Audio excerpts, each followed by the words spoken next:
ਖਾ ਗਏ ਦੁੱਖ ਹਿਜਰ ਦੇ ਮੈਨੂੰ, ਓਏ ਹੋਏ ਹੋਏ ਖਾ ਗਏ ਦੁੱਖ ਹਿਜਰ ਦੇ ਯਾਰੋ, ਹੁਣ ਗਮਗੀਨ ਵਿਚਾਰਾ ਹੱਸ ਨਹੀਂ ਸਕਦਾ। ਓਏ। अस्सलाम वालेकुम दोस्तों, की हाल चाल है जी। उम्मीद करने सारे भी ठीक होंगे। दोस्तों ਤੁਹਾਨੂੰ ਪਤਾ ਕਿ ਅਸੀਂ ਆਪਣੇ ਚੈਨਲ ਤੇ ਪਿੰਡਾਂ ਦੀਆਂ ਵੀਡੀਓ ਬਣਾਉਂਦੇ ਹਾਂ ਤੇ ਬਹੁਤ ਸਾਰੇ ਸ਼ਾਇਰਾਂ ਦੀ ਵੀਡੀਓ ਬਣਾਉਂਦੇ ਹਾਂ ਜੀ।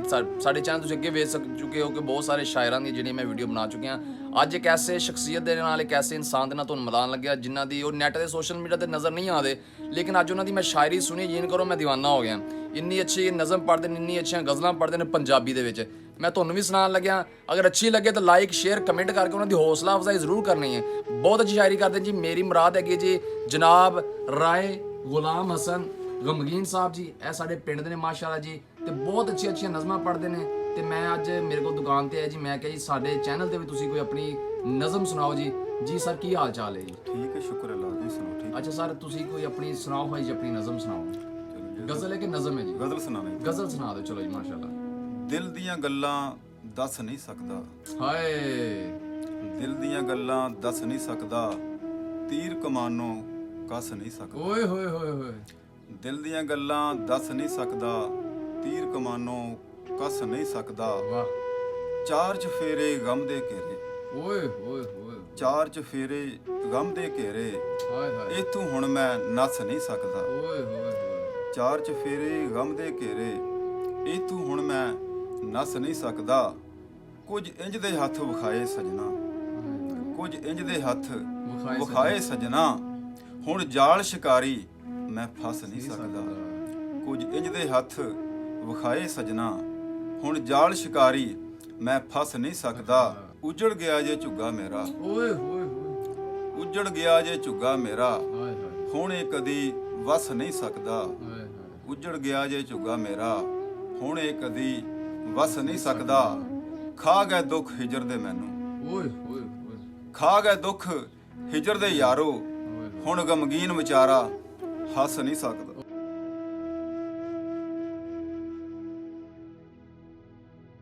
ਰੋਣਾ ਨਹੀਂ। ਤੁਸੀਂ ਮੇਰੀ ਗੱਲ ਸੁਣੋ ਜੀ ਉਸਤਾਦ ਜੀ, ਗੱਲ ਸੁਣੋ। ਇਹ ਮਤਲਬ ਨਹੀਂ ਤੁਹਾਡੀ ਸ਼ਾਇਰੀ ਸੁਣਨੀ ਤੇ ਤੁਸੀਂ ਆਪਣਾ ਜਿਹੜਾ ਵੀ ਕਰੋ। ਅੱਛਾ ਦੋਸਤੋ, ਬਾਕੀ ਗੱਲ ਮੈਂ ਤੁਹਾਨੂੰ ਇਹ ਦੱਸਦਾ ਜਾਵਾਂ ਜੀ। ਮਾਸ਼ਾਅੱਲਾ ਇਹਨਾਂ ਇਮਾਮਤ ਵੀ ਕੀਤੀ ਇਹਨਾਂ ਨੇ ਅੱਧਾ ਜੀ ਮਸਜਿਦ ਵਿੱਚ ਬੜੀ ਦੇਰ ਤੱਕ। ਉਸ ਤੋਂ ਬਾਅਦ ਆਪਣੀ ਸ਼ਾਇਰੀ ਵੀ ਲਿਖਦੇ ਨੇ ਮਾਸ਼ਾਅੱਲਾ, ਬਹੁਤ ਵਧੀਆ ਸ਼ਾਇਰ ਨੇ ਜੀ। ਤੇ ਇਹਨਾਂ ਦੇ ਨਾ ਜੀ ਬਹੁਤ ਸਾਰੀਆਂ ਤੁਸੀਂ ਕਿਤਾਬਾਂ ਲਿਖਦੇ ਰਹੇ, ਤੁਸੀਂ ਛਪੀ ਨਹੀਂ ਕੋਈ ਮੇਰਾ ਖਿਆਲ। ਬਸ ਹਾਲਾਤ ਹੀ ਇਸ ਤਰ੍ਹਾਂ ਦੇ ਨੇ ਜੀ। ਤੁਹਾਨੂੰ ਪਤਾ ਘਰ ਦੀਆਂ ਜ਼ਿੰਮੇਵਾਰੀਆਂ, ਇਕੱਲੇ ਕਮਾਉਣ ਵਾਲੇ ਨੇ। ਇਹਨਾਂ ਦੀ ਸ਼ਾਦੀशुदा ਨੇ ਮਾਸ਼ਾਅੱਲਾ, ਬੱਚੇ ਵੀ ਨੇ, ਫਿਰ ਸਿਸਟਰਸ ਵੀ, ਉਹਨਾਂ ਨੂੰ ਵੀ ਆਪਣਾ ਕਰਨਾ। ਤੇ ਤਾਂ ਕਰਕੇ ਹਾਲਾਤ ਨੇ ਇੰਨਾ ਉਹਨਾਂ ਨੂੰ ਨਹੀਂ ਦਿੱਤਾ ਕਿ ਆਪਣੀ ਸ਼ਾਇਰੀ ਲੋਕਾਂ ਤੱਕ ਪਹੁੰਚਾਉਣ ਦੇ ਲਿਖ ਕੇ ਜ਼ਰੀਏ। ਬਾਕੀ ਤੁਹਾਨੂੰ ਇਹਨਾਂ ਦੀ ਸ਼ਾਇਰੀ ਕਿੱਦਾਂ ਲੱਗੀ ਕਮੈਂਟ ਸੈਕਸ਼ਨ ਦੇ ਵਿੱਚ ਲਾਜ਼ਮੀ ਦੱਸ ਕੇ ਜਾਇਓ। ਜਿੰਨੇ ਵੀ ਵੀਰ ਵੀਡੀਓ ਵੇਖ ਰਹੇ ਨੇ, ਤੁਹਾਨੂੰ ਜਨਾਬ ਗੁਲਾਮ ਹਸਨ ਗਮਗੀਨ ਸਾਹਿਬ ਦੀ ਸ਼ਾਇਰੀ ਕਿਸ ਤਰ੍ਹਾਂ ਲੱਗੀ, ਕਮੈਂਟਾਂ 'ਚ ਹੌਸਲਾ ਜ਼ਰੂਰ ਕਰਕੇ ਜਾਣਾ ਯਾਰ। ਤੁਸੀਂ ਆਪਾਂ ਕੁਝ ਦੇ ਨਹੀਂ ਸਕਦੇ, ਇਹਨਾਂ ਦੀ ਹੌਸਲਾ ਅਫਜ਼ਾਈ ਤਾਂ ਕਰ ਸਕਦੇ ਨੇ। ਕਮੈਂਟ ਇੱਕ ਸ਼ੇਅਰ ਤੇ ਲਾਈਕ ਕਰਕੇ ਜਾਣਾ ਕਿੱਦਾਂ ਦੀ ਸ਼ਾਇਰੀ ਲੱਗਦੀ। ਇਨਸ਼ਾਅੱਲਾ ਅਸੀਂ ਕੋਸ਼ਿਸ਼ ਕਰਾਂਗੇ ਕਿ ਇਹਨਾਂ ਦੀ ਸ਼ਾਇਰੀ ਨੂੰ ਵੀ ਪ੍ਰਿੰਟ ਕਰਵਾਈਏ, ਆਪਣੇ ਅਸੀਂ ਇਹਨਾਂ ਨੂੰ ਲਿਖਵਾ ਕੇ ਨਾ ਲੋਕਾਂ ਤੱਕ ਪਹੁੰਚਾਈਏ ਜੀ। ਦੋਸਤੋ ਤੇ ਅਸੀਂ ਜੀ ਇੱਕ ਹੋਰ ਇਹਨਾਂ ਕੋਲ ਗਜ਼ਲ ਸੁਣਾਂਗੇ। ਇਹ ਦੋ ਗਜ਼ਲਾਂ ਸਾਨੂੰ ਸੁਣਾ ਕੇ ਚੱਲੇ ਨੇ ਇਨਸ਼ਾਅੱਲਾ ਜੀ। ਇਹਨਾਂ ਨੇ ਸਾਡੇ ਨਾਲ ਵਾਅਦਾ ਕੀਤਾ ਹੈ ਕਿ ਇਹ ਦੁਬਾਰਾ ਫੇਰ ਆਣਗੇ ਸਾਡੇ ਕੋਲ, ਇਨਸ਼ਾਅੱਲਾ ਦੁਬਾਰਾ ਵੀ ਗਜ਼ਲਾਂ ਸੁਣਾਉਣਗੇ। ਹਾਂ, ਅਗਰ ਤੁਸੀਂ ਇਹਨਾਂ ਦੀ ਦੁਬਾਰਾ ਵੀ ਗਜ਼ਲਾਂ ਸੁਣਨਾ ਚਾਹੁੰਦੇ ਹੋ ਨਾ, ਤੇ ਇਸ ਵੀਡੀਓ ਨੂੰ ਲਾਈਕ ਸ਼ੇਅਰ ਤੇ ਕਮੈਂਟ ਇੰਨੇ ਕੁ ਕਰੋਗੇ, ਇਹ ਮੌਲਾਨਾ ਸਾਹਿਬ ਜਿਹੜੇ ਹੈਗੇ ਨੇ ਖੁਸ਼ ਹੋ ਜਾਣ, ਇਹਨਾਂ ਦੀ ਹੌਸਲਾ ਅਫਜ਼ਾਈ ਹੋਏ ਕਿ ਲੋਕ ਵਾਕਈ ਇਹਨਾਂ ਦੀ ਸ਼ਾਇਰੀ ਨੂੰ ਪਸੰਦ ਕਰਦੇ ਨੇ ਜੀ। ਮੌਲਾਨਾ ਸਾਹਿਬ ਕੀ ਦੁਬਾਰਾ ਇੱਕ ਹੋਰ ਸਾਨੂੰ ਗਜ਼ਲ ਸੁਣਾਓ ਜੀ। ਖਬਰੇ ਕਦ ਉਹ ਆਵੇਗਾ, ਓਏ ਹੋਏ ਹੋਏ। ਖਬਰੇ ਕਦ ਉਹ ਆਵੇਗਾ, ਹਾਏ ਸੀਨੇ ਵਿੱਚ ਠੰਡ ਪਾਵੇਗਾ। ਹਾਏ ਓਏ ਹੋਏ ਹੋਏ। ਖਬਰੇ ਕਦ ਉਹ ਆਵੇਗਾ, ਸੀਨੇ ਵਿੱਚ ਠੰਡ ਪਾਵੇਗਾ। ਆਵੇਗਾ।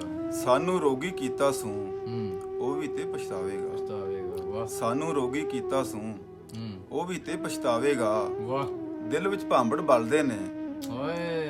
ਦਿਲ ਵਿੱਚ ਭਾਂਬੜ ਬਲਦੇ ਨੇ, ਕਿਆ ਬਾਤ। ਹੋਰ ਕਿੰਨਾ ਤੜਫਾਵੇਗਾ। ਹਾਏ ਹਾਏ। ਗੈਰਾਂ ਜਦੋਂ ਕਦਰ ਨਾ ਕੀਤੀ, ਓਏ ਹੋਏ। ਕਿੱਧਰ ਨੂੰ ਫਿਰ ਜਾਵੇਗਾ। ਜਾਵੇਗਾ। ਗੈਰਾਂ ਜਦੋਂ ਕਦਰ ਨਾ ਕੀਤੀ, ਕਿੱਧਰ ਨੂੰ ਫਿਰ ਜਾਵੇਗਾ।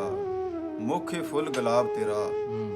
ਮੁੱਖੇ ਫੁੱਲ ਗੁਲਾਬ ਤੇਰਾ, ਇੱਕ ਦਿਨ ਤੇ ਮੁਰਝਾਵੇਗਾ। ਕੀ ਬਾਤ ਹੈ ਜੀ। ਫੇਰ ਆਇਆ ਤੇ ਕੀ ਆਇਆ, ਓਏ। ਫੇਰ ਆਇਆ ਤੇ ਕੀ ਆਇਆ, ਗਮਗੀਨ ਜਦੋਂ ਮਰ ਜਾਵੇਗਾ। ओए होए होए होए, क्या बात है। लो दोस्तों, क्या बात है माशाल्लाह जी। इतनी अच्छी गज़लां पढ़ियां इन्होंने, इन्नियां अच्छियां होर भी इन्होंने बहुत सारियां आंदियां, लेकिन टाइम इन्हां को घੱਟ है, अपने काम ते जा रहे ने।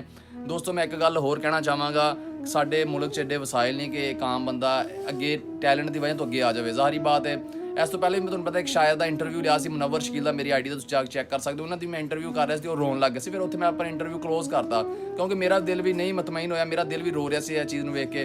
ਤੇ ਸਾਡੇ ਮੁਲਕ 'ਚ ਇੰਨੇ ਵਸਾਇਲ ਨਹੀਂ ਹੈ। ਤੇ ਬਾਕੀ ਦੋਸਤੋ ਇਹ ਬਹੁਤ ਅੱਛੇ ਇਨਸਾਨ ਨੇ ਮਾਸ਼ਾਅੱਲਾ ਜੀ, ਸਾਡੇ ਪਿੰਡ ਦੇ ਰਾਸ਼ੀ ਨੇ ਚੱਕ ਨੰਬਰ 30 ਗਾਬੇ ਦੇ। ਤੇ ਇਨਸ਼ਾਅੱਲਾ ਆਪਾਂ ਸਾਰੇ ਦੋਸਤ ਮਿਲ ਕੇ ਇੰਨਾ ਕੁ ਕਰੀਏ ਕਿ ਇਹਨਾਂ ਨੇ ਜਿੰਨੀ ਕਿ ਸ਼ਾਇਰੀ ਹੈ ਨਾ ਇਹਨਾਂ ਦੀ, ਆਪਾਂ ਇਹਨੂੰ ਸਾਰੀ ਨੂੰ ਪ੍ਰਿੰਟ ਕਰਾਈਏ, ਇਹਨੂੰ ਆਪਾਂ ਲੈ ਕੇ ਆਈਏ, ਲੋਕ ਵੀ ਸੁਣਨ ਮਾਸ਼ਾਅੱਲਾ। ਬਾਕੀ ਸਾਡੇ ਚੈਨਲ ਤੇ ਆਉਣ ਵਾਲੇ ਵਕਤ 'ਚ ਇਹਨਾਂ ਦੀ ਵੀਡੀਓ ਚੜ੍ਹਦੀਆਂ ਰਹਿਣਗੀਆਂ। ਸਾਡੀ ਇਹੀ ਕੋਸ਼ਿਸ਼ ਹੁੰਦੀ ਹੈ ਕਿ ਜਿਹੜਾ ਇਨਸਾਨ ਜਿਸ ਦੇ ਅੰਦਰ ਕੋਈ ਟੈਲੈਂਟ ਆਇਆ ਸੀ ਉਹਨੂੰ ਅੱਗੇ ਲੈ ਕੇ ਆਈਏ। ਤੇ ਇਨਸ਼ਾਅੱਲਾ ਮੈਂ ਪੂਰੀ ਕੋਸ਼ਿਸ਼ ਕਰਾਂਗਾ ਕਿ ਇਹਨਾਂ ਨੂੰ ਅੱਗੇ ਲੈ ਕੇ ਆਵਾਂ। ਬਾਕੀ ਤੁਹਾਨੂੰ ਇਹਨਾਂ ਦੀ ਸ਼ਾਇਰੀ ਕਿਸ ਤਰ੍ਹਾਂ ਲੱਗੀ ਕਮੈਂਟ ਸੈਕਸ਼ਨ ਦੇ ਵਿੱਚ ਲਾਜ਼ਮੀ ਦੱਸ ਕੇ ਜਾਣਾ ਜੀ। ਬਹੁਤ ਸ਼ੁਕਰੀਆ, ਰੱਬ ਰਾਖਾ।